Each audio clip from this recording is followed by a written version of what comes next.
Oui, mais tout le temps au pupitre.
à tous.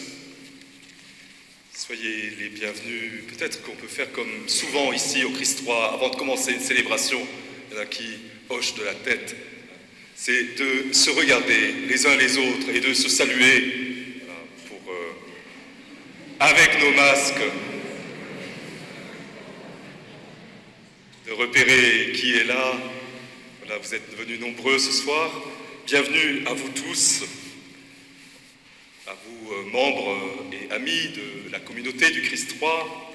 Bienvenue à ceux qui nous rejoignent par le streaming, qui sont chez eux ou derrière leur portable, on ne sait pas.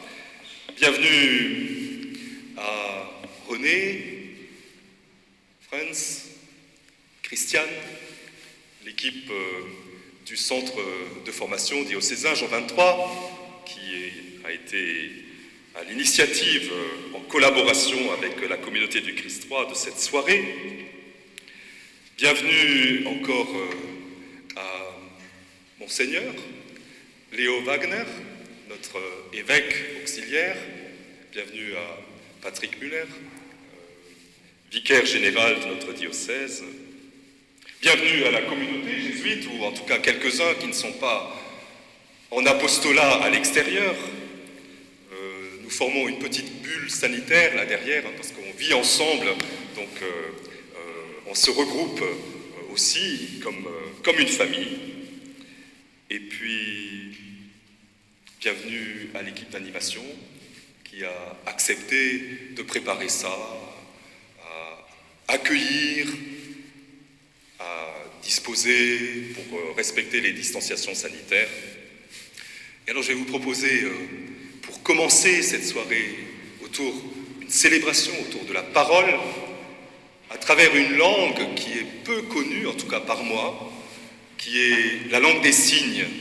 Et depuis que nous pouvons de nouveau nous réunir pour célébrer, eh bien, nous nous saluons ainsi, nous échangeons le signe de paix, que la paix du Seigneur soit toujours avec vous. Je vous explique, la paix, c'est comme un ami et son ami, que la paix du Seigneur, c'est Jésus le vivant, celui qui reçoit l'onction, qui est envoyé par l'Esprit, porter la bonne nouvelle et surtout qui nous envoie porter la bonne nouvelle. Que la paix du Seigneur soit toujours avec vous.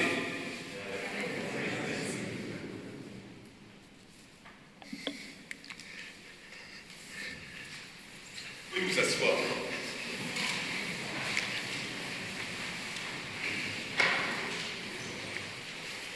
Bonsoir.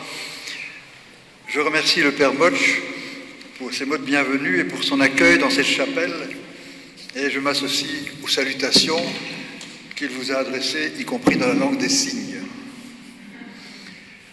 En tant que coordinateur de cette Bible, j'ai souhaité la présenter à Luxembourg, comme cela a déjà été fait à Paris et à Liège. J'habite au Luxembourg depuis plus de 60 ans. Et quoique belge, j'ai aussi la nationalité luxembourgeoise. Il était temps. Si nous sommes dans cette chapelle, c'est parce que la communauté jésuite de Luxembourg a un lien particulier avec cette Bible en la personne du père Maurice Gilbert, ancien membre et supérieur de cette communauté, hélas retenu à Lyon par son état de santé. Le père Gilbert est un spécialiste de la Bible de niveau international. Il a participé à la traduction de cette Bible, spécialement au livre des Proverbes, quand il était encore à l'Institut biblique de Rome. Et lorsqu'il résidait ici, à Luxembourg, il a fait l'annotation de la majorité des livres sapientiaux. Donc, il y a un lien physique entre cette Bible et la communauté du Christ-Roi. Il nous manque beaucoup ce soir. J'ai demandé au père Daniel Sonvaux, son successeur, de le remplacer en s'inspirant de textes rédigés par le père Gilbert sur le livre de Qoéleth. Et l'accord du père Daniel était facile à obtenir, puisque nous sommes amis depuis nos années communes de théologie à l'université de Strasbourg. En fait, j'ai constaté hier que parmi les intervenants de ce soir, 4 sont passés par cette université. Outre le père Sonvaux et moi-même, il y a Madame Christiane Kremer-Hoffmann, qui va bientôt m'interviewer, et Madame Franz Beaver-Pettinger. Elle et moi avons fait connaissance à Strasbourg, où nous participions avec le père Gilbert à un colloque sur les traductions de la Bible. Et sans plus tarder, je lui donne la parole. Je lui ai posé une question embarrassante.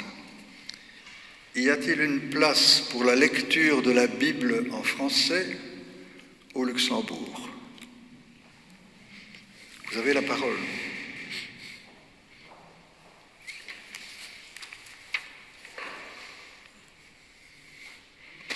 Merci, frère Henri. Oui, chers frères et sœurs dans le Christ, lire la Bible en français au Luxembourg, point d'interrogation. C'est ce titre que frère Henri m'a proposé. Il comprend en fait 3 éléments.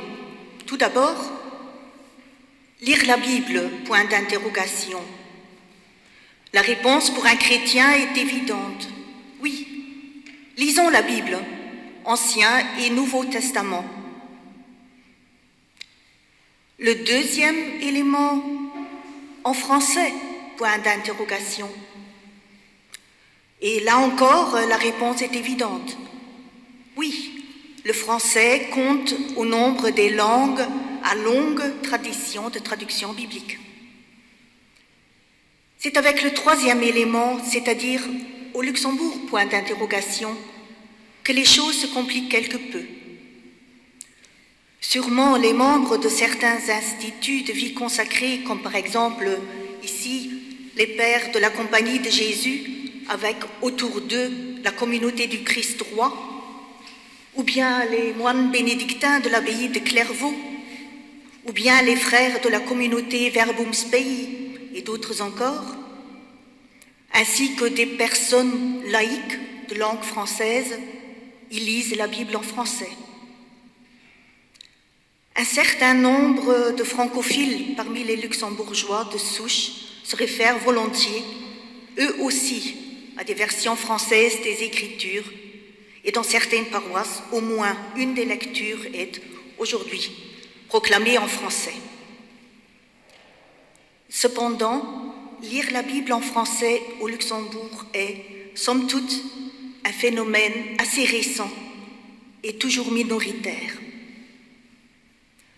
C'est que, traditionnellement, dans l'Église qui est au Luxembourg et à l'Église, ce qui n'était pas lu ou récité en latin était dit en allemand. Ainsi, lorsque, dans la suite de la Constitution Sacrosanctum Concilium du Concile Vatican II, un nouveau lectionnaire fut constitué, ce qui a duré une dizaine d'années, et que des traductions liturgiques en langue vulgaire furent permises, les Écritures ici sont proclamées en allemand. Bien évidemment, les Bibles pour enfants utilisées pendant l'instruction religieuse à l'école sont elles aussi en allemand. Et si une Bible dans un ménage il y a, elle est très majoritairement en allemand. Rares furent les exceptions. Après la Deuxième Guerre mondiale et dès le retour au pays, quelques rares prêtres, dont des rescapés des camps de concentration, de la déportation et de l'enrôlement de force, malgré l'opposition de leurs supérieurs ecclésiastiques, avaient commencé à dire les textes ad libitum, telles les prières d'intercession, non plus en allemand, mais en luxembourgeois. Parmi les déportés figurait Joseph Gevelinger, grand francophile, curé ici à Bel-Air, qui à l'Église choisit le luxembourgeois, mais également le français. Il meurt en 1977, l'année de parution de la toute première Bible de la liturgie en français. Toujours est-il que la Bible de la liturgie annotée, dont le père de Lougne fut le coordinateur, de par ses principes et ses choix dans la traduction, ses introductions aux différents livres bibliques et son abondance de notes judicieuses est une opportunité offerte à toute personne, ordonnée ou laïque, qui lit, médite ou travaille les Écritures. De tout cœur, je lui souhaite bonne réception au Luxembourg comme ailleurs.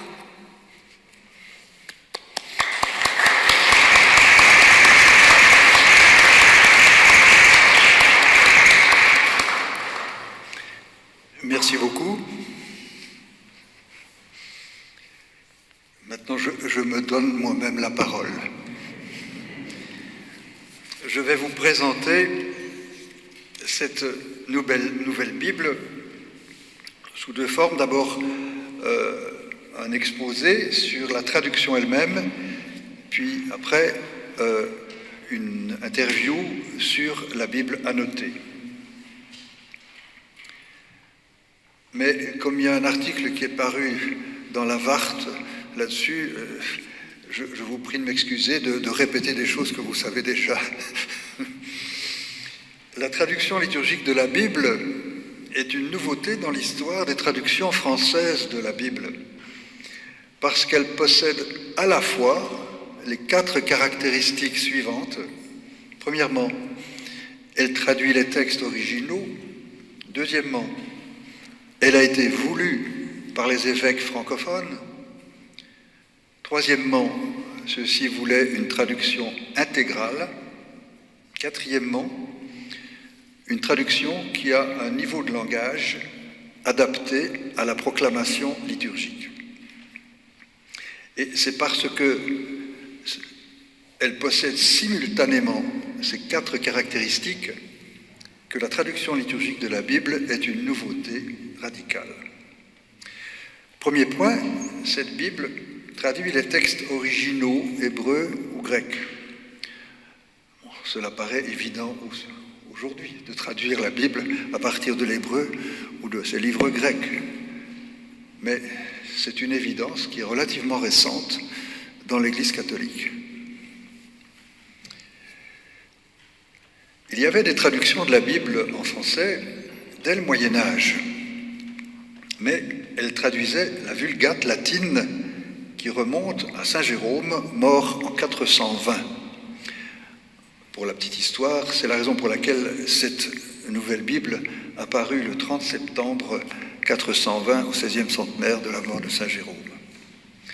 Et cette Vulgate latine était devenue peu à peu la traduction usuelle en Occident. Ce n'était pas une décision de l'autorité, ça s'est effectué en raison de la qualité de cette traduction par rapport aux traductions antérieures. Ce n'est qu'au XVIe siècle que le Concile de Trente avait officialisé cet état de fait, donc Bible de référence pour les catholiques. Et donc cette Vulgate latine, face aux protestants et à d'autres traductions latines, devenait officiellement, au XVIe siècle, la Bible de référence de l'Église romaine. En revanche, dans les pays marqués par la réforme du XVIe siècle, il existait des Bibles de référence pour différentes langues. Je ne vous apprends rien en vous parlant de la Bible de Luther, qui a une importance religieuse et culturelle pour la langue allemande, 1546, la mort de Luther. Et pour l'anglais, la King James Version, 1611. Qu'en était-il pour les traductions catholiques en langue française? Ce que l'on traduisait, c'était la Vulgate, et non pas l'hébreu ou le grec. Et ce fut le cas pour la première Bible de Louvain, puis la deuxième, donc première Bible 1550, Bible complète en traduction française, faite par des catholiques, donc les théologiens de Louvain. Une deuxième édition en 1578, et nous avons un exemplaire de cette Bible qu'on peut encore lire aujourd'hui avec une légère difficulté. C'est un français qu'on comprend encore. En France, la situation ne se modifia que dans le troisième quart du XIXe siècle. Donc toutes les Bibles parues, en particulier celle de Le Maître de Sassy, ce sont des traductions de la Vulgate. En France, il y a eu le chanoine Augustin Crampon, mort en 1894, qui a effectué la première traduction catholique française à partir des textes originaux. À ce moment-là, il a transgressé l'interdit. Il n'a pas été ennuyé, à ce que je crois, mais il a transgressé. Et surtout, la situation s'est modifiée lorsque, après la Seconde Guerre mondiale, le renouveau biblique a engendré plusieurs Bibles de langue française. La première, c'est celle publiée par l'abbaye de Maretsou. Puis il y a eu la Bible de Jérusalem, l'école biblique de Jérusalem, Ostie, la traduction écuménique de la Bible, etc. Le Concile Vatican II marqua un dépassement officiel de la position tridentine, puisque la constitution dogmatique Dei Verbum sur la révélation divine déclara en 1965 « Comme la parole de Dieu doit être à la disposition de tous les temps, l'Église, avec une sollicitude maternelle, veille à ce que des traductions appropriées et exactes soient faites dans les diverses langues, de préférence à partir des textes originaux des livres sacrés. » Depuis lors, donc, l'Église catholique privilégie officiellement les textes originaux. Vous voyez, c'est quand même relativement récent. Ce sont eux qu'il convient de traduire et non plus la version latine de la Vulgate. Celle-ci, d'ailleurs, n'est plus la Bible de référence de l'Église catholique latine. Ce rôle est désormais assumé par la Néo-Vulgate, Nova Vulgata, publiée en 1979 et puis en 1986, qui est une Vulgate corrigée en fonction des textes originaux. C'est elle, par exemple, qui est employée dans les lectionnaires liturgiques latins et les documents pontificaux latins. Deuxième point, et ça c'est nouveau, cette Bible est une traduction française voulue par les évêques. Et cela est une première dans l'histoire, car les traductions évoquées plus haut étaient dues à l'initiative d'institutions ou de personnes privées. Aucune d'elles n'est la Bible de référence de l'Église catholique de langue française. L'autorité de l'Église n'y est engagée que par l'imprimatur donné par un évêque. Donc, Bible de Jérusalem, Bible de Maretsou, etc. Parallèlement à ces Bibles privées, entre guillemets, furent élaborés des lectionnaires bibliques de la messe, sous l'autorité des évêques, parce qu'à partir des années 50, et surtout du Concile Vatican II, on put proclamer en langue vivante les lectures de la messe. Seules ces lectures bibliques de la messe furent reprises dans la Bible de la liturgie, publiée en 1977, comme Franz vient de le rappeler. Une nouvelle édition augmentée de cette Bible de la liturgie parut en 1993. Elle comportait la version intégrale du psautier et du Nouveau Testament, mais elle restait une traduction très incomplète, puisqu'elle ne contenait qu'un cinquième de l'Ancien Testament. Il en manquait environ 21 000 versets. En 1995, la Commission internationale francophone pour les traductions et la liturgie comprenant des évêques représentant les conférences épiscopales des pays francophones, décida de faire traduire ces 21 000 versets. Cette décision fut le point de départ de la traduction liturgique de la Bible, parue finalement en 2013. C'est une décision historique, car c'est, encore une fois, la première fois dans l'histoire de la langue française que les évêques catholiques ont voulu et publié une traduction intégrale de la Bible. Troisièmement, cette Bible est une traduction intégrale, je viens déjà de le dire, mais comment cela s'est-il déroulé? Au début du travail, donc à partir de 1995, il n'y avait que 4 équipes de traduction. Après une année de travail, portant sur les livres bibliques entiers et non plus sur des extraits, comme les extraits qu'on trouve dans la liturgie, il s'avéra qu'il fallait aussi retoucher la traduction des lectionnaires. Au début, on ne pouvait pas y toucher. Tout ça avait été approuvé, était remonté en haut lieu, c'était dans l'usage. Mais autre chose est de traduire un passage isolé, autre chose est de traduire un livre entier. Car là, il y a des passages qui se répondent les uns aux autres, pareil, d'un livre à l'autre, et donc au bout d'un an, on a demandé aux évêques si on pouvait quand même corriger les textes publiés dans les lectionnaires. Alors la Commission internationale nous a répondu « oui, mais ne le criez pas dans les sacristies, parce que ça va faire une révolution ». Et heureusement, puisque les textes ne sont parus que 15 ans après. La méthode... Ah oui, et à partir de ce moment-là, donc, après un an, on a multiplié le nombre des équipes de traduction. Quand, en finale, on a fait nos comptes, on s'est aperçu que 70 personnes y avaient collaboré. Alors, en belge, comme vous savez, 70 se dit 70. Donc, sans le vouloir, nous avons fait une 70 française. La méthode a été la suivante. À partir d'un texte de base préparé par un membre de l'équipe ou emprunté à la Bible de la liturgie de 1993, une équipe de 6 personnes se réunissait pour une session de 6 jours de travail. En tout, il y a eu 115 sessions.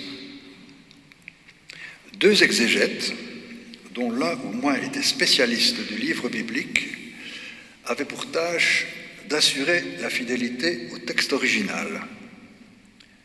De plus, et ça c'est nouveau, 2 littéraires, écrivains ou poètes ou hymnographes, devaient veiller à l'élégance et à la clarté du texte français, en particulier faire en sorte que ce texte soit compréhensible à la seule audition, sans qu'on ait le texte sous les yeux. C'était un quatuor, donc 2 exégètes, 2 littéraires, un quatuor dont j'étais le petit chef d'orchestre, c'est-à-dire le coordinateur animant cette procédure interactive directe qui devait aboutir à une formulation satisfaisante pour tous les experts, car nous avons travaillé non pas majorité contre minorité, mais finalement à l'unanimité. Nous étions assistés par une secrétaire faisant fonctionner le réseau informatique interne. La traduction complète de l'Ancien Testament fut achevée en 2003, mais entre-temps, les évêques avaient décidé de faire réviser aussi la traduction du Nouveau Testament, ce qui fut achevé en 2005. Dans les années qui suivirent, la Bible fut soumise aux évêques de langue française, donc France, Belgique, Luxembourg, Suisse, Canada, Afrique du Nord, Monaco. Et ces évêques firent 4200 remarques lors du premier vote, ce qui n'est pas beaucoup, parce que quand vous voyez la Bible, celle-là, elle fait 2880 pages, et puis il y avait 180 évêques à peu près, multipliés, en soi Oui, c'est un grand chiffre, mais ils auraient pu nous envoyer le double de remarques. Et on a répondu à chaque évêque. Pour traiter ces 4200 remarques, on constitua 5 commissions internationales où il y avait toujours un Canadien. Il y a un Canadien dans l'Assemblée et je crois qu'il a travaillé non pas à la Commission internationale, mais pour aider les évêques du Canada à rédiger leurs observations. Le texte de la Bible a été voté globalement par les conférences épiscopales fin 2012. La reconitio, c'est-à-dire l'approbation romaine, date du 12 juin 2013. Et le texte est paru en décembre 2013. À noter que l'approbation par Rome d'une traduction française de la Bible est une première dans l'histoire. Quatrième point, cette Bible est une traduction pour la bouche et les oreilles. Et cela la distingue des autres traductions. Elle emploie le niveau de langage inauguré dans les lectionnaires de la messe, c'est-à-dire qu'elle doit être facile à prononcer et doit pouvoir être comprise à l'audition, encore une fois, sans qu'on ait le texte sous les yeux, ce qui est la situation habituelle en contexte liturgique. Or, une telle traduction a ses exigences propres. D'abord, elle doit éviter les expressions homonymes. À l'audition, il est difficile de faire la différence entre « il a bâti le mur » et « il a bâti le mur ».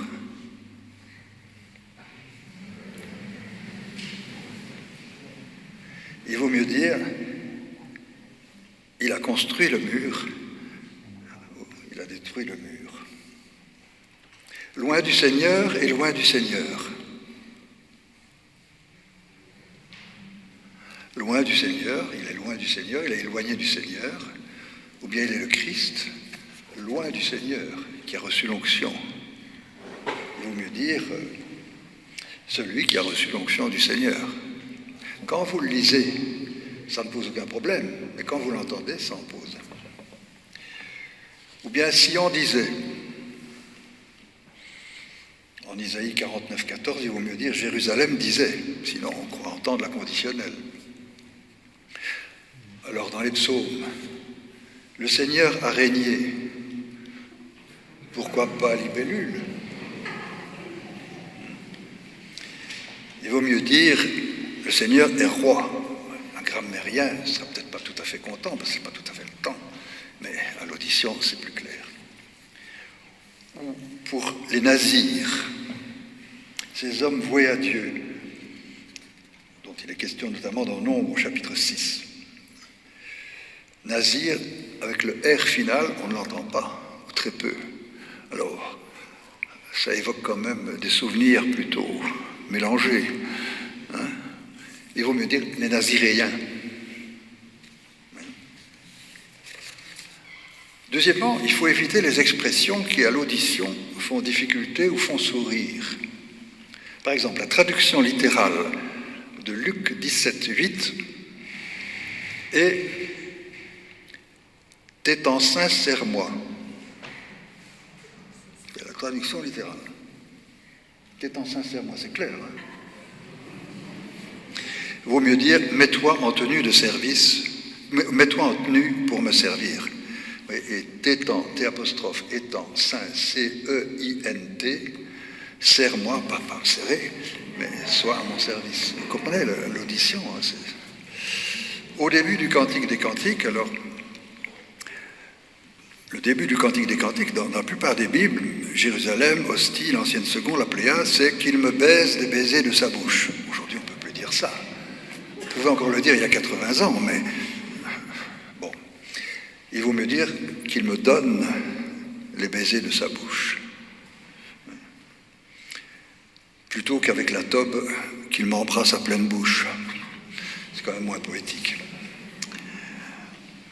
Ou là, c'est moins évident, mais tout de même, dans le Pentateuque, il est souvent, la phrase suivante revient très souvent. Tu parleras ainsi aux fils d'Israël, dis-leur. Alors, si vous parlez à des jeunes, ça leur évoque autre chose, dis-leur. Hein. Il vaut mieux dire, tu leur diras. C'est pas tout à fait la grammaire, mais c'est quand même plus clair. Et ça garde l'aspect impératif. Alors, dans les paraboles, au lieu de dire « il est semblable à un homme », il vaut mieux éviter le blabla, blabla un homme, et dire « il ressemble à un homme ». Oui. Donc, quand nous avons travaillé comme ça en interaction orale. Donc, on n'a pas travaillé à distance. On était ensemble et on n'arrêtait pas de redire le texte à haute voix.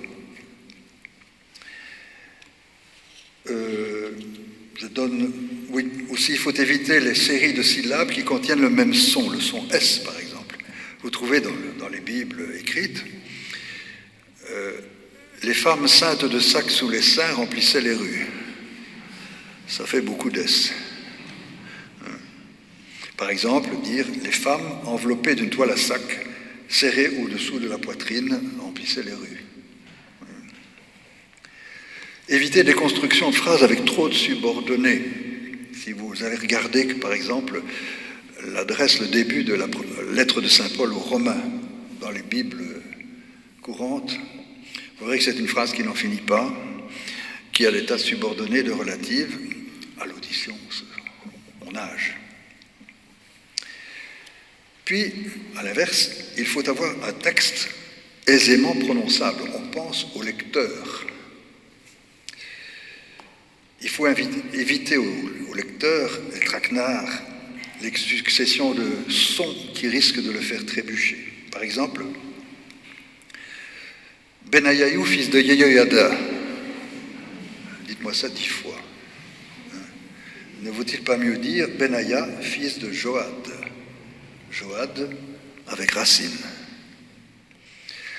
Il faut aussi éviter le tétrarque qui souvent se détraque.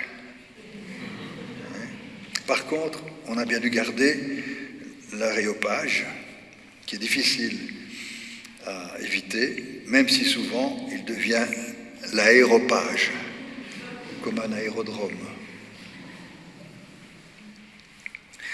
Pour aider le lecteur, on a aussi translittéré les noms propres de manière à faciliter la prononciation correcte. Par exemple, si on veut entendre une consonne finale, N, Amon, et si on veut faire entendre le N, Amon, c'est comme ça qu'il faut le prononcer plutôt, on a rajouté un E. Oui.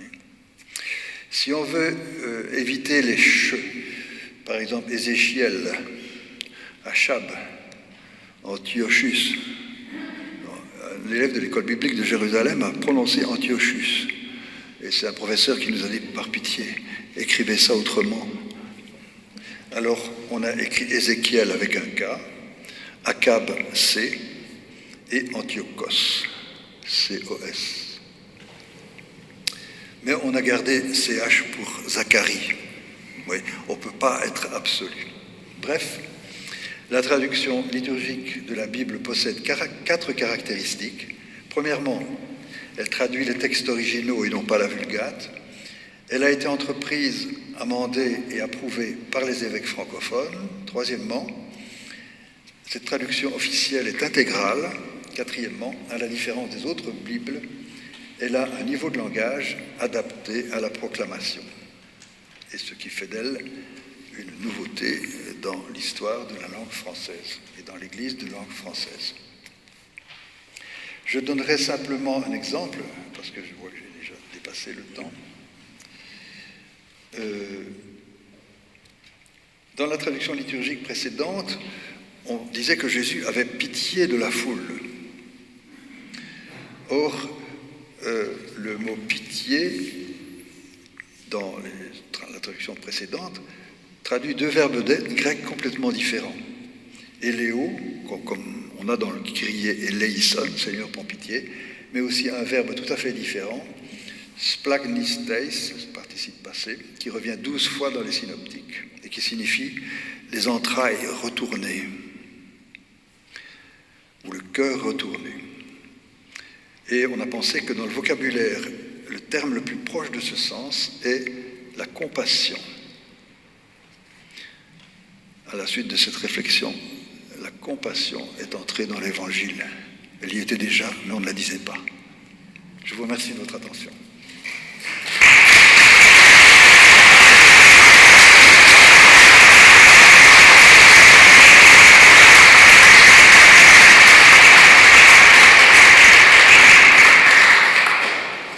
Nous allons entendre maintenant un texte biblique tiré des Actes des Apôtres qui est au fond le fondement biblique d'une Bible avec des notes explicatives.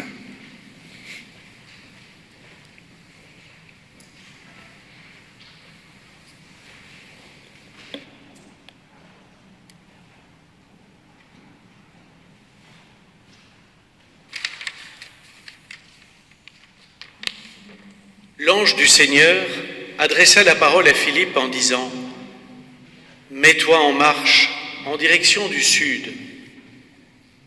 Prends la route qui descend de Jérusalem à Gaza.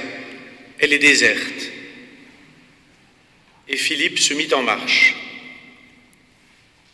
Or, un Éthiopien, un eunuque, haut fonctionnaire de Candace, la reine d'Éthiopie, et administrateur de tous ses trésors, était venu à Jérusalem pour adorer. Il en revenait, assis sur son char, et lisait le prophète Isaïe. L'Esprit dit à Philippe, « Approche et rejoins ce char. » Philippe se mit à courir, et il entendit l'homme qui lisait le prophète Isaïe. Alors il lui demanda, « Comprends-tu ce que tu lis ?» L'autre lui répondit, « Et comment le pourrais-je s'il n'y a personne pour me guider ?» Il invita donc Philippe à monter et à s'asseoir à côté de lui. Le passage de l'Écriture qu'il lisait était celui-ci. Comme une brebis, il fut conduit à l'abattoir. Comme un agneau muet devant le tondeur, il n'ouvre pas la bouche. Dans son humiliation, il n'a pas obtenu justice. Sa descendance, qui en parlera? Car sa vie est retranchée de la terre.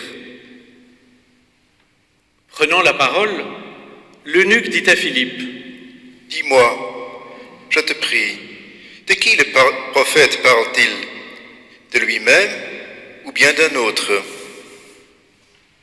Alors Philippe prit la parole et à partir de ce passage de l'Écriture, il lui annonça la bonne nouvelle de Jésus. Comme ils poursuivaient leur route, ils arrivèrent à un point d'eau et l'eunuque dit, « Voici de l'eau, qu'est-ce qui m'empêche que je sois baptisé ?» Il fit arrêter le char. Ils descendirent dans l'eau tous les deux, et Philippe baptisa l'eunuque.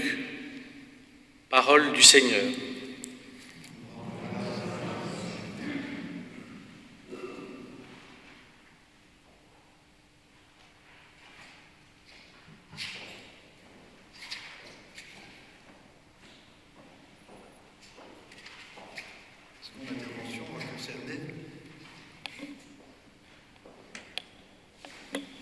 La seconde intervention va concerner cette Bible, non pas en tant que traduction, mais sous l'aspect de ses notes. Et je fais appel à Mme Christiane Kremer-Hoffmann, qui a accepté de m'interviewer.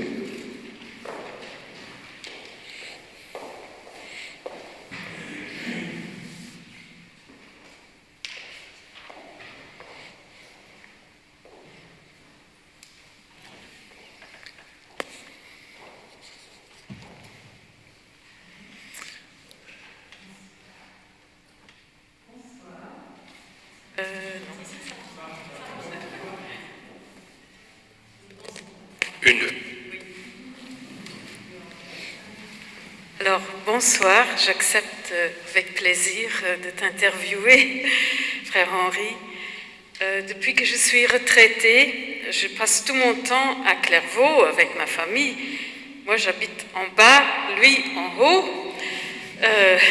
Et je suis très contente d'être dans le rayon proche de cette abbaye dont l'église s'ouvre à 5 heures du matin avec le premier office et puis les portes se ferment à 9 heures du soir avec le dernier office. Alors avant de poser quelques questions, je me permets de faire une toute petite introduction pour vous dire que le coordinateur de cet immense travail intellectuel et très spécialisé est un homme très polyvalent. Il ne faut pas l'imaginer uniquement dans les sphères exégétiques. C'est mieux, c'est mieux. Donc, quand il accueille des groupes de jeunes dans le gîte d'étape de l'abbaye, voilà, il prend le balai, il change les draps, etc., tout ça. Depuis de longues années, il fait ça. Il est aussi aumônier scout depuis très longtemps. S'il vous arrive de vous promener à Clairvaux un samedi après-midi, que vous montez vers l'abbaye, vous voyez foncer un moine sur sa mobilette, casque, scapulaire flottant dans le vent. Eh bien, c'est lui. il va à la réunion des louveteaux et il a aussi un rôle très important dans l'accompagnement d'ailleurs des chefs scouts. Tout ça pour dire qu'il est un moine érudit, mais il est avant tout aussi un homme d'action et avant tout un homme de relation. Et je crois que cet aspect de la relation compte beaucoup. Sans ça, ce grand travail collectif n'aurait pas pu voir le jour.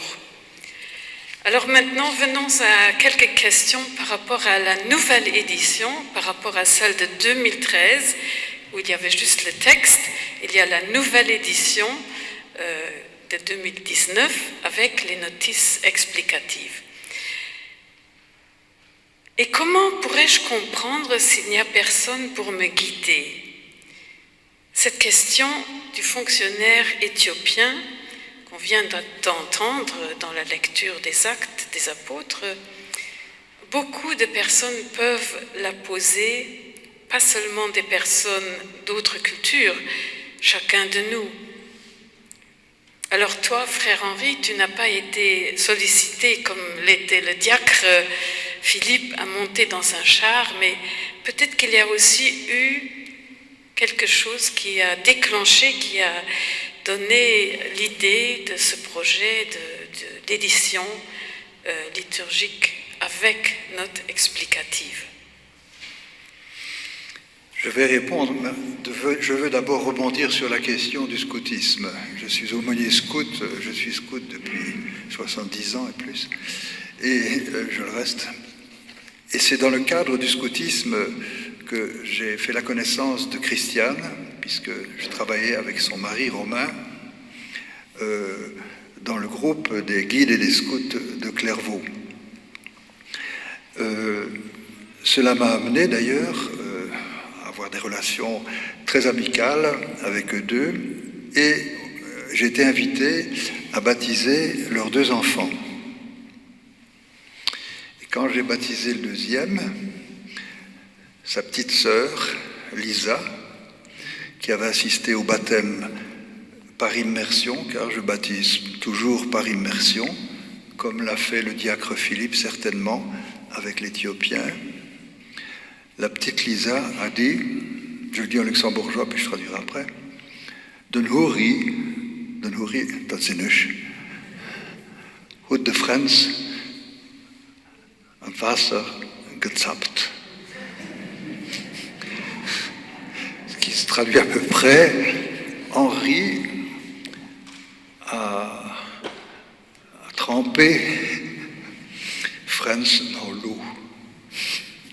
Plongé, trempé Frans dans l'eau.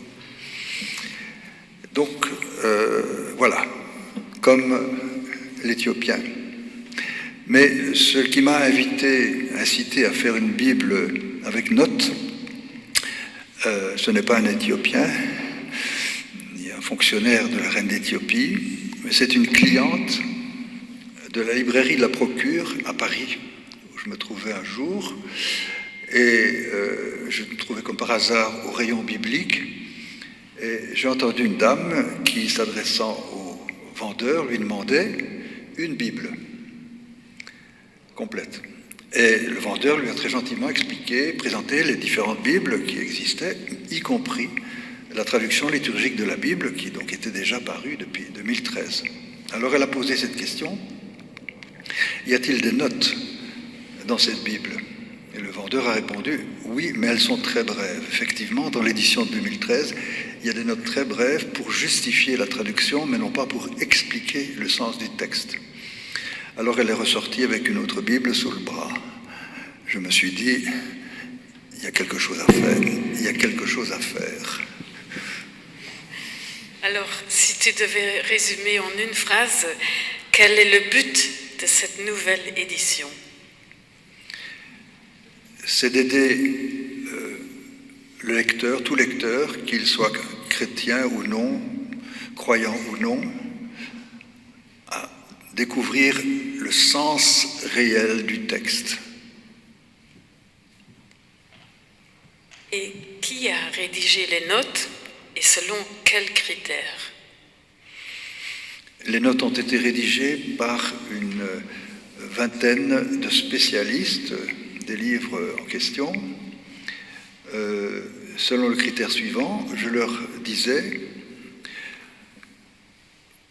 vous lisez le texte dans la traduction liturgique, tranquillement, et vous vous mettez dans la peau d'un lecteur moyen. Donc, il ne s'adresse pas à un colloque international d'exégèse, mais mettez-vous dans la peau d'un lecteur moyen, et si au cours de la lecture vous rencontrez un mot, un nom propre, un usage qui fait difficulté ou qui n'est pas clair, vous faites une note. C'était le critère. Et donc là, la méthode de travail était différente de la première phase.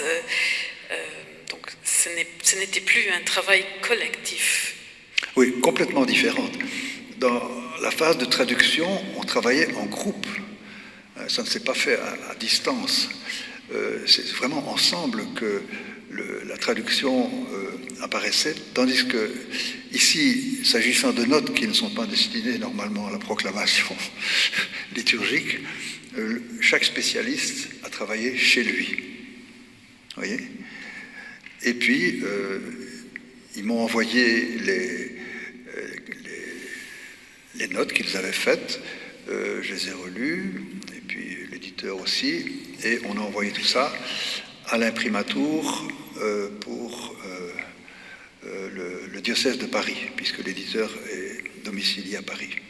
Et donc on a eu une relecture de ces Bibles par l'équipe de l'imprimatur de Paris. Donc, et voilà. Donc méthode tout à fait différente. Pour l'approbation officielle de ces notes, on n'avait besoin que d'un imprimatur. En fait, ça a été un imprimatur qui est devenu une approbation de la commission doctrinale de l'épiscopat français. On ne pouvait pas rêver mieux.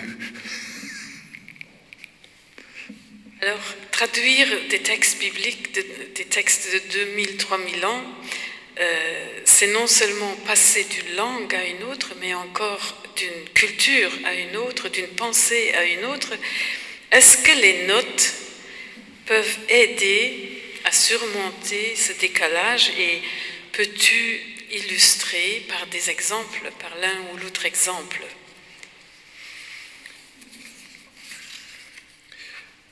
Je voudrais vous proposer comme exemple les béatitudes dans l'évangile de Matthieu, au chapitre 5. Heureux les pauvres de cœur.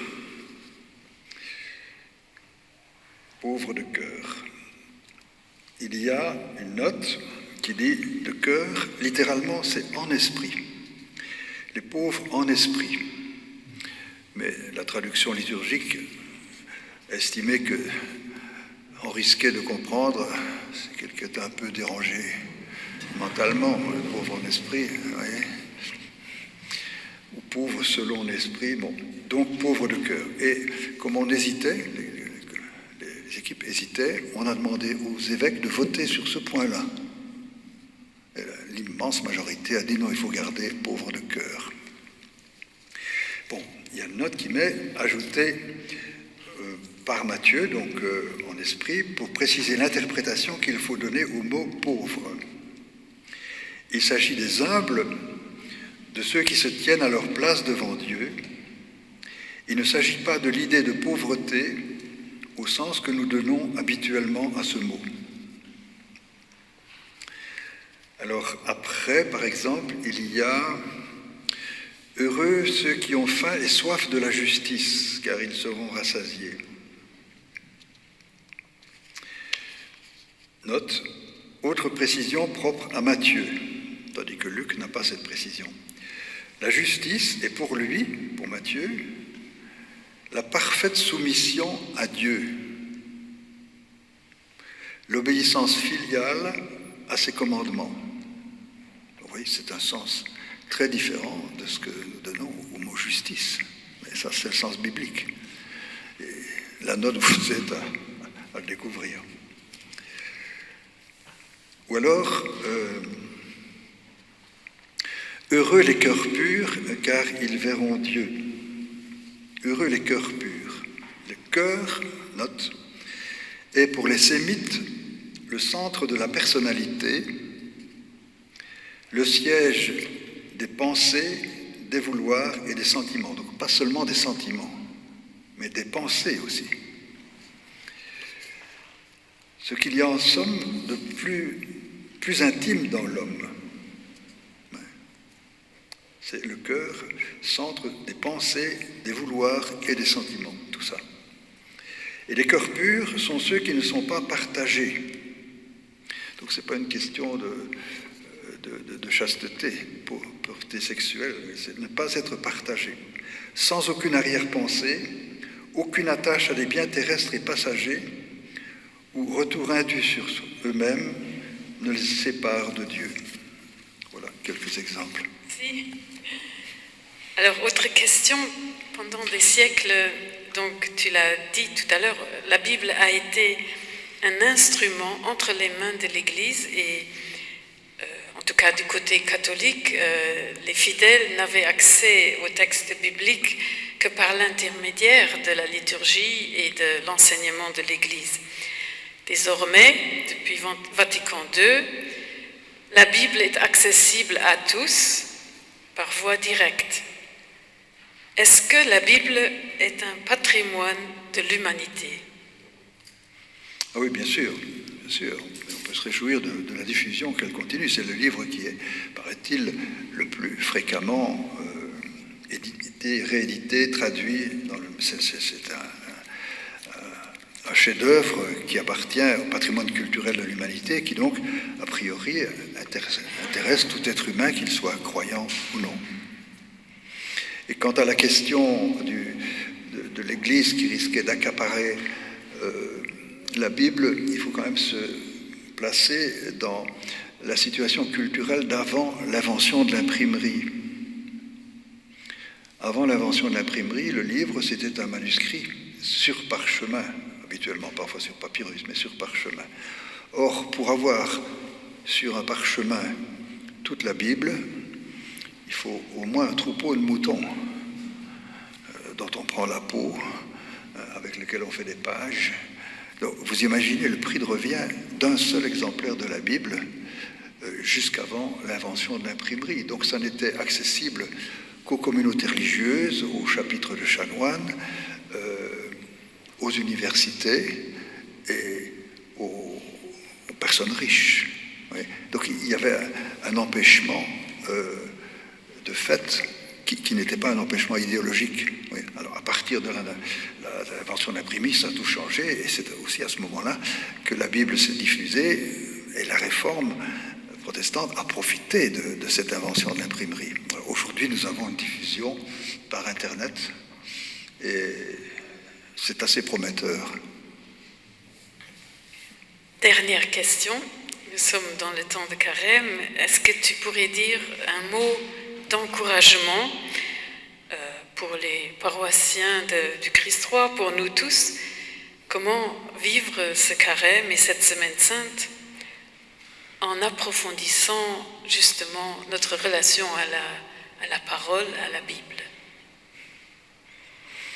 Pour la semaine sainte, vous pourriez par exemple relire tranquillement le récit de la Passion, par exemple la Passion selon Saint Jean.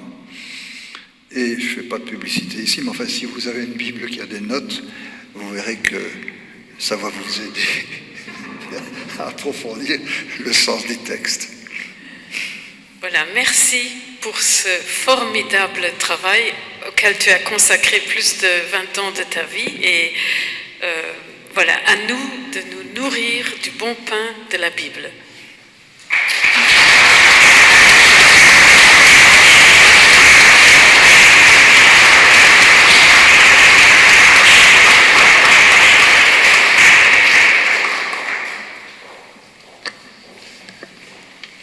Merci Christiane.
Enlighten my darkness, O Lord, my God, enlighten my darkness, O Lord, my God, enlighten my darkness. C'est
aborder deux œuvres bibliques, l'une de l'Ancien Testament, l'autre du Nouveau. L'Ancien Testament, ce sera le livre de Qoéleth, et j'ai demandé au Père Daniel Sonvaux, condisciple de Strasbourg, de présenter ces textes-là à partir de ce qu'a rédigé le Père Maurice Gilbert comme introduction et comme annotation. Un personnage étrange et attachant que ce Qoéleth. En français, on dit l'ecclésiaste, c'est-à-dire celui qui parle dans une assemblée qui a été convoquée. Pour le dire franchement, c'est un pseudonyme obscur. L'auteur du IIIe siècle avant notre ère est inconnu et il se présente même comme s'il était le roi Salomon, des siècles avant lui. Dans la ligne de certains textes désabusés de la sagesse mésopotamienne et peut-être aussi sous l'influence de certains courants de la philosophie populaire grecque, l'auteur fait état de sa réflexion sur la vie et sur ses expériences. C'est un homme déçu. Et pour lui, tout est comme de la buée, tout est vanité. Il ne voit plus le sens de quoi que ce soit, ou presque. Selon lui, l'être humain s'agite en tous sens, mais sans aucun profit. Quoi que l'on dise et quoi que l'on fasse, l'injustice règne parmi les humains. Et l'homme ne comprend plus le sens de son action. Et pourtant, à lui qui ne voit plus où conduit sa route, il lui reste deux certitudes. La première est qu'il doit continuer à craindre Dieu, car celui-ci sera son juge. Alors que pour d'autres sages, plus sereins devant le mystère de notre existence, craindre le Seigneur, c'était le vénérer, se soumettre à lui avec respect et amour. Eh bien, pour Qoéleth, craindre Dieu, c'est surtout s'incliner devant l'inconnaissable. Seconde certitude de Qoéleth. Il faut profiter simplement des quelques joies éphémères que la vie nous offre. Manger, boire, être heureux dans son travail, quel qu'en soit le résultat, et prendre du bon temps avec l'épouse qu'on aime. Même s'ils sont peu de choses, ces bonheurs qui passent sont tout de même un don de Dieu à l'être humain qui ne comprend plus le sens de sa vie. Qoéleth, ce n'est pas un mécréant, ni un athée. Dire que Dieu est mystère est une vérité à ne pas sous-estimer. Qoéleth croit en Dieu. Savourer notre part de bonheur quand elle se présente, c'est accepter un don de Dieu qui, dans l'obscurité de nos vies, nous laisse quelques lumières pour poursuivre notre chemin. Un pareil message qui parle à certains pans de notre culture, Qoéleth l'a écrit avec un art consommé qui fascine encore. Jugez-en. Oui, douce est la lumière et quel bonheur pour les yeux de voir le soleil. L'homme vivrait-il de longues années qu'il se réjouisse de chacune d'elles, qu'il songe aussi aux jours de ténèbres, car ils seront nombreux. Tout ce qui arrive n'est que vanité. Réjouis-toi, jeune homme, dans ton adolescence et sois heureux au jour de ta jeunesse. Suis les sentiers de ton cœur et les désirs de tes yeux, mais sache que pour tout cela, Dieu t'appellera en jugement. Éloigne de ton cœur le chagrin, écarte de ta chair la souffrance, car l'adolescence et le printemps de la vie ne sont que vanité.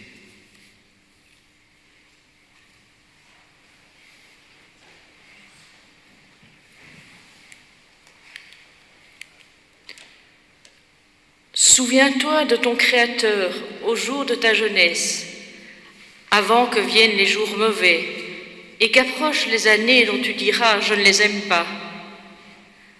Avant que s'obscurcissent le soleil et la lumière, la lune et les étoiles, et que reviennent les nuages après la pluie.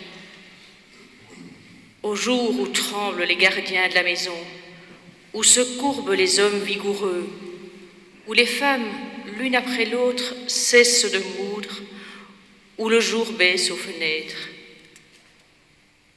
Quand la porte se ferme sur la rue, quand s'éteint la voix de la meule, quand s'arrête le chant de l'oiseau et quand se taisent les chansons. Lorsqu'on redoute la montée et qu'on a des frayeurs en chemin, l'amandier est en fleurs, la sauterelle s'alourdit et la capre ne produit aucun effet. Lorsque l'homme s'en va vers sa maison d'éternité et que les pleureurs sont déjà au coin de la rue, avant que le fil d'argent se détache, que la lampe d'or se brise, que la cruche se casse à la fontaine, que la poulie se fende sur les puits, et que la poussière retourne à la terre comme elle en vint, et le souffle de vie à Dieu qui l'a donné. Vanité des vanités, disait Coëlette. Tout est vanité.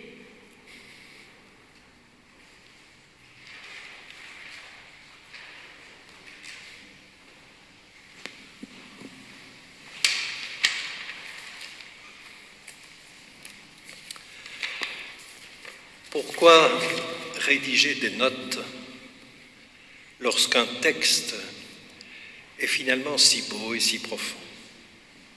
Eh bien, certainement pas pour faire preuve de connaissances académiques. Le père Maurice Gilbert n'a plus rien à démontrer à ce sujet. Mais pour nous aider à percevoir combien le fil du sens dans ce texte est tissé d'une manière admirable. Par exemple, réjouis-toi, jeune homme, dans ton adolescence. Le père Gilbert fait remarquer qu'au 11e chapitre du livre, c'est la première fois que Coëlette, que l'on pourrait peut-être imaginer comme le penseur de Rodin, s'adresse à quelqu'un et à un jeune homme. Coëlette est quelqu'un qui a beaucoup vécu et c'est un sage et il désire former les jeunes. Vous avez entendu également « Suis les désirs de ton cœur ». Suis les désirs de tes yeux. Il y a là toute une anthropologie. Le cœur, ce n'est pas la sensibilité périphérique, c'est le lieu de nos ressentis les plus profonds et de nos décisions aussi.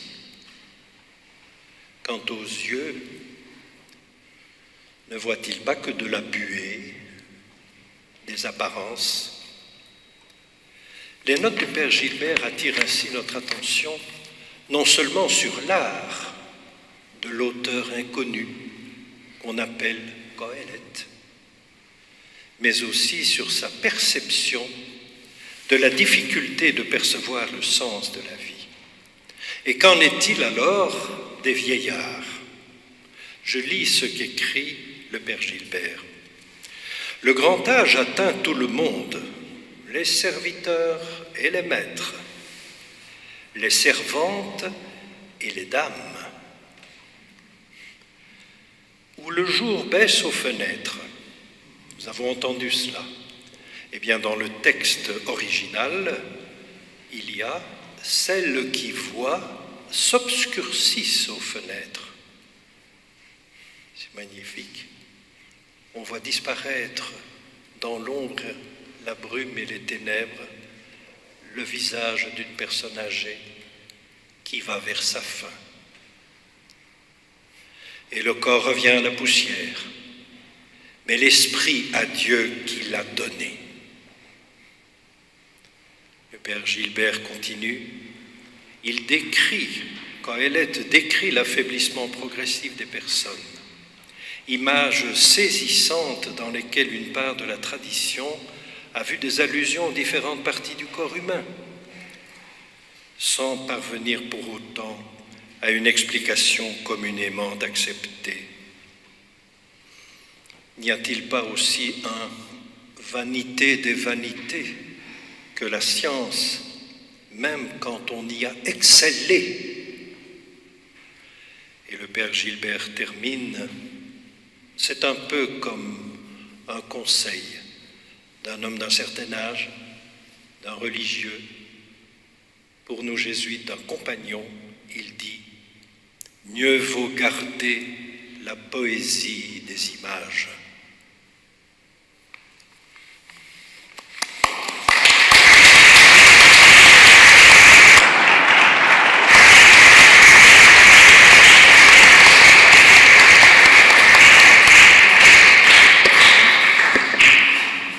Merci Père Daniel. Pour le chant du psaume 18, je vous invite à reprendre le refrain « Seigneur, tu as les paroles de la vie éternelle, de la vie éternelle ».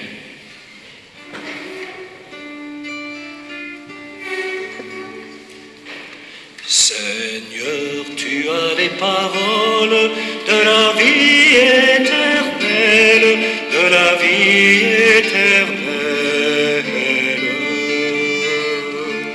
Seigneur, tu as les paroles de la vie éternelle, de la vie éternelle. La loi du Seigneur est parfaite, qui redonne vie. La charte du Seigneur est sûre, qui rend sages les simples. Seigneur, tu as les paroles de la vie éternelle, de la vie éternelle.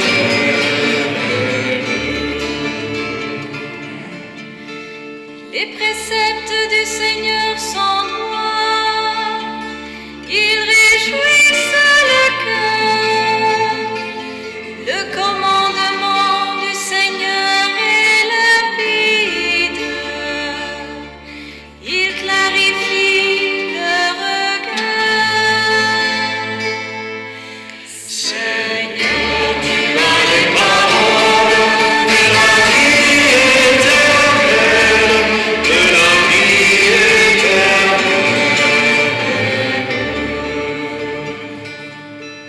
La crainte qu'il inspire est pure, elle est là pour toujours.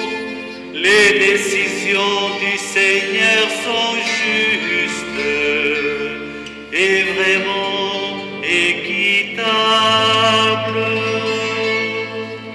Seigneur, tu as les paroles de la vie éternelle, de la vie éternelle.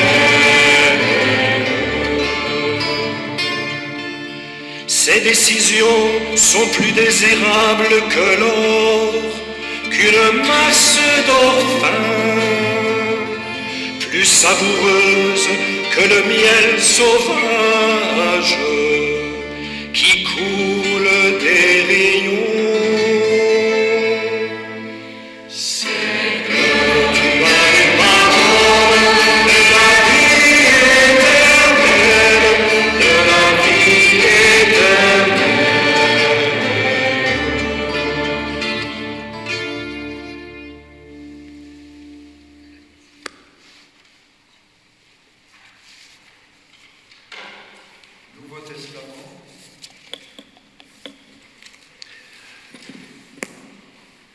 Sœur Marie-Raphaël de Hemptine, bénédictine du monastère d'Urtebise, n'a qu'un défaut. Elle n'est pas passée par l'université de Strasbourg. Mais elle a étudié la philologie classique gréco-latine aux universités de Namur et de Leuven. De plus, je l'ai eue comme étudiante en théologie à l'Institut théologique intermonastère, où elle avait fait un excellent travail sur Maxime le Confesseur dans le texte grec. Je m'en suis souvenu en 1995, quand je cherchais des collaborateurs pour la traduction liturgique de la Bible dont les évêques venaient de me charger. Je lui ai demandé de participer à la traduction de plusieurs livres grecs de l'Ancien Testament et ensuite des lettres de saint Paul. Dans l'équipe de Paul, elle était en compagnie d'un éminent exégète jésuite, le père Albert Vanois, devenu cardinal, qui lui donnait presque toujours raison. Ce soir, elle va nous proposer un temps de Lectio Divina à partir de la lettre aux Romains.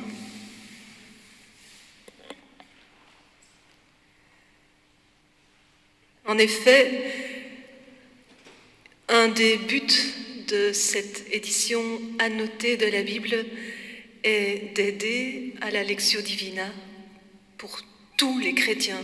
Ça ne doit pas être réservé aux moines et aux moniales. Et donc, c'est quoi la Lectio Divina? Une relation particulière avec le texte biblique, pas la relation du scientifique, ni du curieux, ni de l'esthète, mais la relation du croyant, qui voit dans le texte de l'Écriture un lieu de rencontre avec son Dieu. Ce genre de lecture doit être accessible à tous les baptisés. Ce n'est pas réservé aux biblistes, surtout pas. Il suppose 4 attitudes. La foi. Partir du présupposé que Dieu m'y donne rendez-vous pour me révéler quelque chose de lui et quelque chose de moi. Deuxième attitude, la patience, car le sens émerge lentement et je ne peux le forcer à venir vite. Troisième attitude, le travail. Il faut s'y mettre, faire un effort, se donner de la peine. Ça ne vient pas tout seul. Je travaille le texte, mais je constate que peu à peu, réciproquement, le texte me travaille. Quatrième attitude, l'humilité. Je ne peux pas dominer le texte, ni le manipuler pour lui faire dire ce que je veux. Je dois avoir un grand respect pour le texte tel qu'il est, même et surtout quand il ne me plaît pas, dans ses aspérités.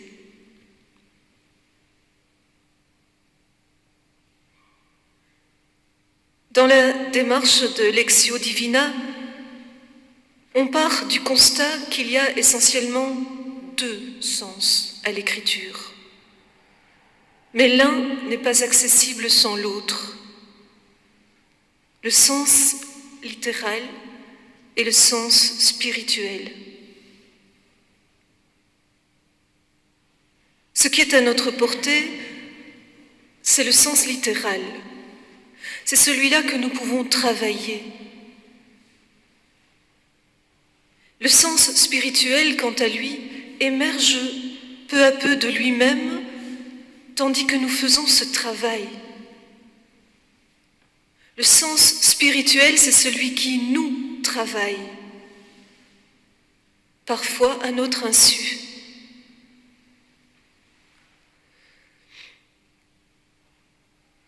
Le sens spirituel et le sens littéral, c'est la grande distinction faite par Origène, mais d'autres pères du monachisme ont parlé de 4 étapes de la lectio. 4 étapes: la lecture, la méditation, la prière et la contemplation. C'est une théorie. Le danger d'une théorie, c'est qu'elle risque de nous enlever notre liberté et la liberté de la parole. Quand j'étais novice et qu'on m'apprenait cette théorie, je me désolais parce que je n'arrivais pas à entrer dedans. Alors, le Saint-Esprit est venu me consoler. Il est bon de connaître la théorie, mais sans vouloir à tout prix l'appliquer à la lettre. Il ne faut pas se croire obligé de parcourir chaque fois les 4 étapes systématiquement et dans l'ordre. Ça se mélange. Cependant, j'insisterai sur l'importance de la première étape, la lecture. À la recherche du premier niveau de sens, le sens littéral. Car c'est là que se trouve le plus grand défi. J'entends trop souvent les gens me dire « oui, il faut que le texte, il faut que j'en dégage ce que ça me dit à moi aujourd'hui ». Et là, je m'insurge un petit peu. Commençons par voir ce que le texte dit avant de voir ce que le texte me dit. Une fois qu'on aura fait ce travail de lecture, le reste va couler de source. Or, pour cette première étape, nous avons souvent besoin d'aide. Comment faire quand on se trouve devant un texte que l'on voudrait creuser? Quand on est comme l'eunuque éthiopien que Philippe croise sur son chemin, comprends-tu ce que tu lis? J'ai besoin d'aide. C'est comme un alpiniste qui se trouve devant une haute paroi à escalader. Il va rechercher les aspérités, les creux, les défauts du rocher, comme autant de prises possibles. Il n'ira pas tout droit, il sera patient. Et il ne négligera pas d'emprunter les chemins déjà tracés par d'autres avant lui. C'est une forme d'humilité. De même, devant un texte lisse en apparence, un texte dont nous pensons peut-être que nous le connaissons par cœur pour l'avoir déjà entendu si souvent, prenons les béatitudes de Matthieu. Ne refermons pas trop vite le livre en disant « oui, je connais ». Commençons par l'interroger, lui poser des questions. Rien de tel que des questions toutes simples, des questions d'enfant pour entrer dans le secret du texte. Il y a là, d'ailleurs, une façon de faire toute biblique, et je dirais même toute juive, parce que dans la culture juive aussi, l'importance des questions, plus que des réponses. Cherchons les liens à tisser avec d'autres textes de l'Écriture, car un des grands principes, c'est que l'Écriture s'éclaire par l'Écriture. Situons le texte dans son contexte, plus large, la vue d'ensemble. Mais la vue d'ensemble et la vue de détail vont se compléter réciproquement. Comparons les traductions. En voici une, ce n'est pas la seule. En les confrontant, nous nous dirons « elle n'est pas si mal ». Et ce n'en est qu'une. Enfin, mémorisons. Elle a été faite pour faciliter la mémorisation d'ailleurs. Et cette mémorisation va nous permettre de vivre, sans même nous en rendre compte, la seconde étape de la lectio, celle de la méditation, ou de la rumination, comme disaient les pères du désert. Mâcher, mâchouiller, digérer, avaler, ruminer, jusqu'à ce que la parole nous habite et remonte spontanément à notre conscience dans des circonstances parfois inattendues, où elle vient éclairer en quelque sorte ce que nous avons à vivre au présent. Un exemple. Combien de fois n'ai-je pas été réconfortée par cette parole? Quand les hommes aiment Dieu, Dieu lui-même fait tout concourir à leur bien. C'est beau. Ou encore celle-ci. Nous ne savons pas prier comme il faut, mais l'Esprit Saint vient au secours de notre faiblesse. Ou encore, combien de fois en ces temps de réchauffement climatique ne me suis-je pas dit, la création tout entière gémit. Ces exemples viennent tous les trois du chapitre 8 de la lettre aux Romains. Alors, quand on invite un novice, un débutant à entrer dans la démarche de Lectio Divina, en général, on ne commence pas par la lettre aux Romains, même pas par les lettres de Paul en général. Pourtant, même si beaucoup ont peur d'aborder ces lettres, il faut reconnaître que dans la mémoire collective des chrétiens, des formules comme celle que je viens de citer sont bien enracinées. Tout le monde connaît cette phrase « Je ne sais pas prier comme il faut, mais l'Esprit Saint vient au secours de ma faiblesse ». Qui sait que ça vient de la lettre aux Romains? Il nous arrive de les citer sans trop savoir d'où elles viennent et quel est leur contexte.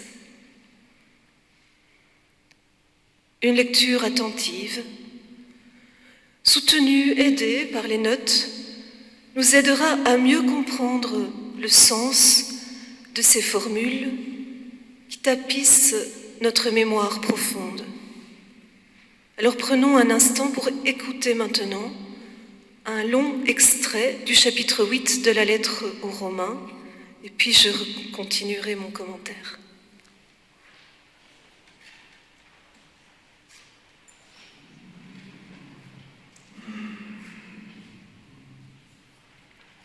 C'est l'Esprit Saint lui-même qui atteste à notre esprit que nous sommes enfants de Dieu. Puisque nous sommes ses enfants, nous sommes aussi ses héritiers, héritiers de Dieu, héritiers avec le Christ, si du moins nous souffrons avec lui, pour être avec lui dans la gloire. J'estime en effet qu'il n'y a pas de commune mesure entre les souffrances du temps présent et la gloire qui va être révélée pour nous. En effet, la création attend avec impatience la révélation des fils de Dieu. Car la création a été soumise au pouvoir du néant, non pas de son plein gré, mais à cause de celui qui l'a livrée à ce pouvoir. Pourtant, elle a gardé l'espérance d'être, elle aussi, libérée de l'esclavage de la dégradation, pour connaître la liberté de la gloire donnée aux enfants de Dieu. Nous le savons bien, la création tout entière gémit, elle passe par les douleurs d'un enfantement qui dure encore. Et elle n'est pas seule, nous aussi, en nous-mêmes, nous gémissons. Nous avons commencé à recevoir l'Esprit Saint, mais nous attendons notre adoption et la rédemption de notre corps. car nous avons été sauvés, mais c'est en espérance. Voir ce qu'on espère, ce n'est plus espérer. Ce que l'on voit, comment peut-on l'espérer encore? Mais nous, qui espérons ce que nous ne voyons pas, nous l'attendons avec persévérance. Bien plus, l'Esprit Saint vient au secours de notre faiblesse, car nous ne savons pas prier comme il faut. L'Esprit lui-même intercède pour nous par des gémissements inexprimables. Et Dieu, qui scrute les cœurs, connaît les intentions de l'Esprit, puisque c'est selon Dieu que l'Esprit intercède pour les fidèles. Nous le savons, quand les hommes aiment Dieu, lui-même fait tout contribuer à leur bien, puisqu'ils sont appelés selon le dessein de son amour. Ceux que d'avance il connaissait, il les a aussi destinés d'avance à être configurés à l'image de son Fils, pour que ce Fils soit le premier-né d'une multitude de frères. Ceux qu'il avait destinés d'avance, il les a aussi appelés. Ceux qu'il a appelés, il en a fait des justes, et ceux qu'il a rendus justes, il leur a donné sa gloire. Que dire de plus? Si Dieu est pour nous, qui sera contre nous? Il n'a pas épargné son propre Fils, mais il l'a livré pour nous tous. Comment pourrait-il, avec lui, ne pas nous donner tout? Qui accusera ceux que Dieu a choisis? Dieu est celui qui rend juste, alors qui pourra condamner? Le Christ est mort, bien plus, il est ressuscité. Il est à la droite de Dieu, il intercède pour nous, alors qui pourra nous séparer de l'amour du Christ? La détresse, l'angoisse, la persécution, la faim, le dénuement, le danger, le glaive, la faim, le dénuement, le danger, le glaive. Mais en tout cela, nous sommes les grands vainqueurs grâce à celui qui nous a aimés.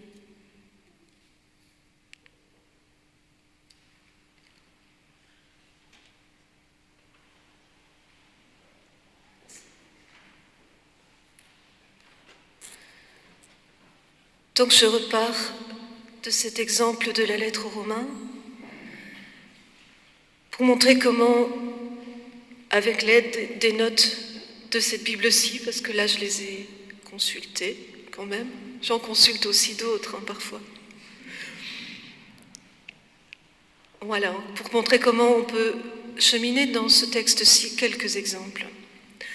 Je pars des versets 17 et 18 qui disent: puisque nous sommes ses enfants, nous sommes aussi ses héritiers, héritiers de Dieu, héritiers avec le Christ, si du moins nous souffrons avec lui, pour être avec lui dans la gloire.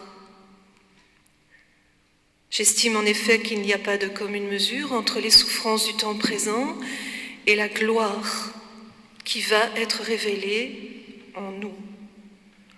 Je m'arrête au mot « gloire ».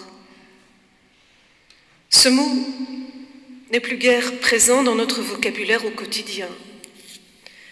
Il a même des connotations douteuses. Pourtant, il est fréquent chez Paul. Que signifie-t-il? En faisant ma lectio, j'accepterai de ne pas comprendre tout de suite. Je garderai en moi les aspérités de ce mot. Je constaterai qu'il apparaîtra encore, ça et là, et qu'il s'éclaire peu à peu d'intuitions nouvelles. Poursuivons donc ma lecture en gardant en mémoire le mot « gloire ».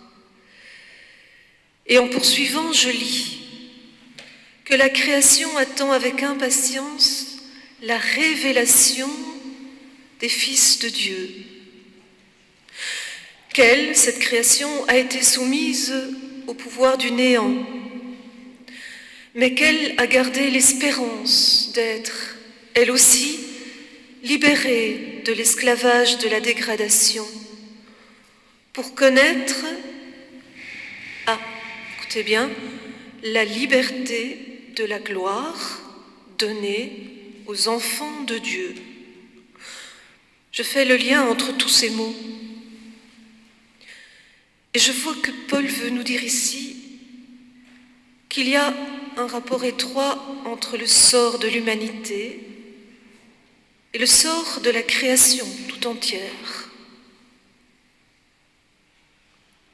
Au passage, je m'émerveille du rôle de l'esprit, on a fait déjà allusion, et je fais aussi des rapprochements entre les trois occurrences du mot gémissement ou du verbe gémir. La création gémit, nous aussi nous gémissons, et finalement l'esprit intercède pour nous par des gémissements inexprimables. Et je comprends que ce sont des gémissements d'enfantement. Enfin, en lisant les versets 29 et 30, je découvre un autre mot superbe, image. Grâce à la note, je comprends que ce mot signifie par ailleurs chez Paul, je cite, « Ce Fils est lui-même la parfaite image du Père. » En le contemplant dans la foi, le chrétien est transformé en cette même image. Alors, ça fait tilt, et je comprends que cette fameuse gloire à laquelle nous sommes appelés n'est autre que la configuration à l'image du Fils. Comme Paul, alors, je laisse éclater ma joie et mon action de grâce, et je chante l'hymne à l'amour de Dieu. Que dire de plus? Si Dieu est pour nous, qui sera contre nous? Mais, zut, le verset suivant constitue un nouveau défi. Il dit, « Il n'a pas épargné son propre Fils, mais il l'a livré pour nous tous. Comment pourrait-il, avec lui, ne pas nous donner tout ?» Ce verset, avouons-le, est difficile à comprendre à première lecture.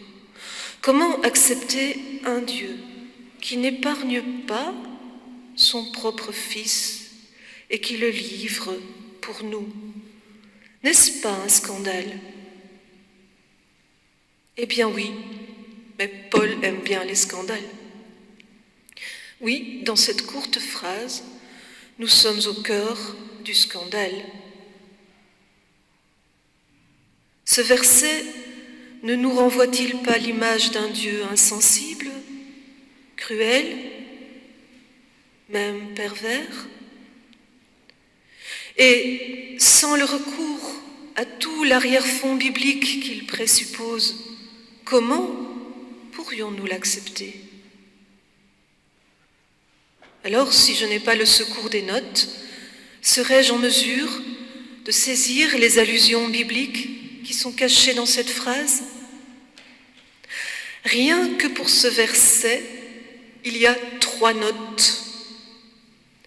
La première s'applique à l'expression « Il n'a pas épargné son propre Fils » et nous montre qu'il y a là une allusion à l'épisode de Genèse 22, qu'on appelle généralement « sacrifice d'Abraham » et que les Juifs appellent « ligature d'Isaac ». Ce faisant, Paul établit un lien entre Jésus et Isaac, le fils bien-aimé. Les 2 notes suivantes nous renvoient au cantique d'Isaïe, chapitre 52-53, ce fameux cantique du serviteur qui a tant aidé les premiers chrétiens à donner un sens à la passion scandaleuse de leur maître. C'est tout un monde qui habite la pensée de Paul et qui s'exprime chez lui dans des formules denses et souvent un peu choquantes, comme les aspérités du rocher. À force de les lire, de les relire, de les comparer, de les rapporter aux allusions bibliques sous-jacentes, on entre peu à peu dans les raccourcis de cette pensée foisonnante. Et c'est le même travail qui nous est demandé pour tous les livres bibliques. La Lectio Divina nous fait entrer dans un langage qui ne nous est pas familier. L'apprendre demande patience et persévérance, mais procure une grande joie quand, parfois, l'étincelle de sens jaillit comme une évidence. Que monte alors en nos cœurs l'action de grâce. Merci.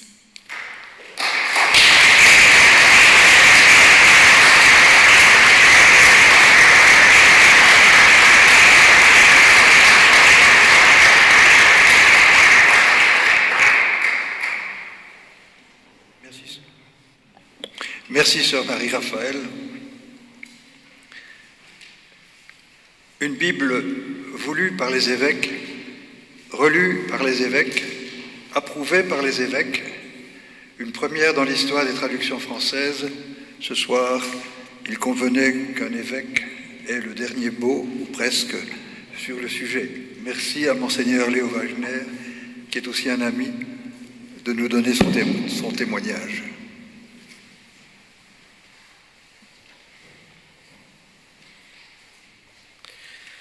Chère sœur Marie-Raphaël, cher frère Henri, Christian, chère sœur, chers frères, je serai bref.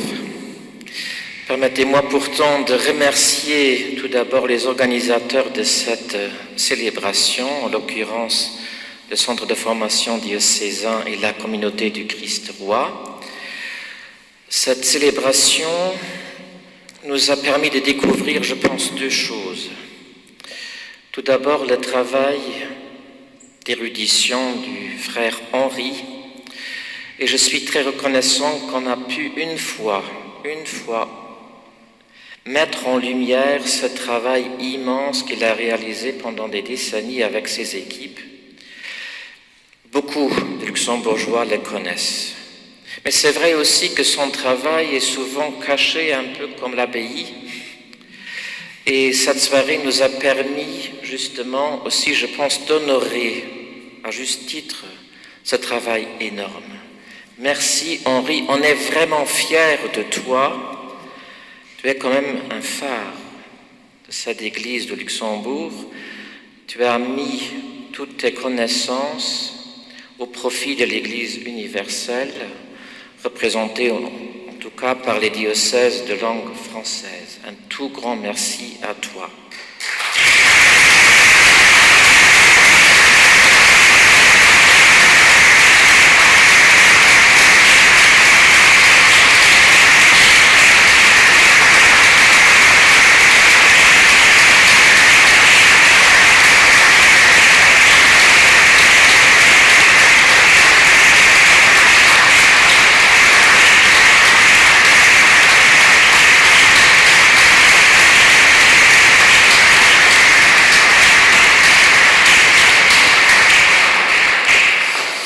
Et puis, tous les autres qui sont intervenus nous ont montré également quel est le sens de ce travail réalisé. Ce travail aurait été vain si le livre resterait fermé sur l'autel. Il est destiné à être ouvert, lu, mangé, annoncé, proclamé. Et ce travail n'aboutira à sa fin ultime seulement quand nous, enfants de Dieu, nous allons prendre cette parole de Dieu pour en vivre, pour en témoigner.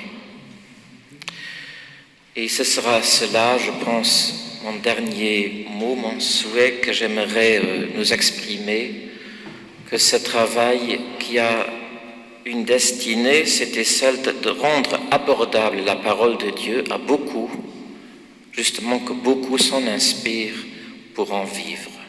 Prions maintenant, concluons cette soirée avec la prière. Merci. Merci beaucoup Léo.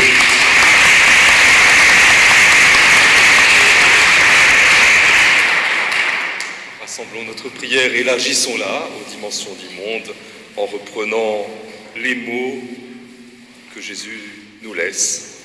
Notre Père, qui es aux cieux, que ton nom soit sanctifié, que ton règne vienne, que ta volonté soit faite sur la terre comme au ciel. Donne-nous aujourd'hui notre pain de ce jour.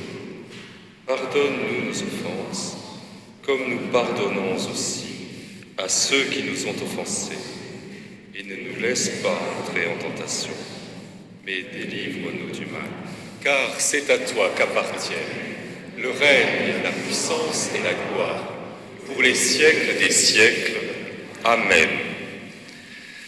Merci à toutes et à tous. Merci au groupe musical.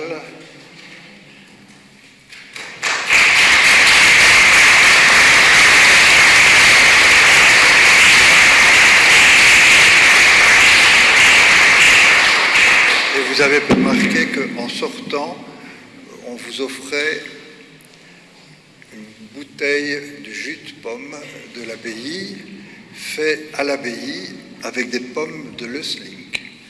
Mais il ne faut pas les consommer sur place. Une petite consigne encore, pour éviter un entonnoir à la sortie, respectons les distances et aussi on dégage la sortie. Si vous restez sur le parvis encore quelques instants, essayez de vous répartir pour que nous puissions sortir et certains doivent aller relativement loin. Le couvre-feu est proche, donc voilà, j'en profite pour vous souhaiter. Ah oui, vous pouvez aussi vous procurer cette Bible. J'ai amené le libraire de l'abbaye, le frère Gabriel, qui se fera un plaisir de vous l'offrir, enfin vous la présenter. Et je vous signale que son premier client pour la Bible a été le cardinal Rollerich, qui en a commandé 4 ou 5 d'un coup. Mais vous n'êtes pas obligé de suivre son exemple. Bonne soirée. Bonne soirée. On va chanter encore quelque chose.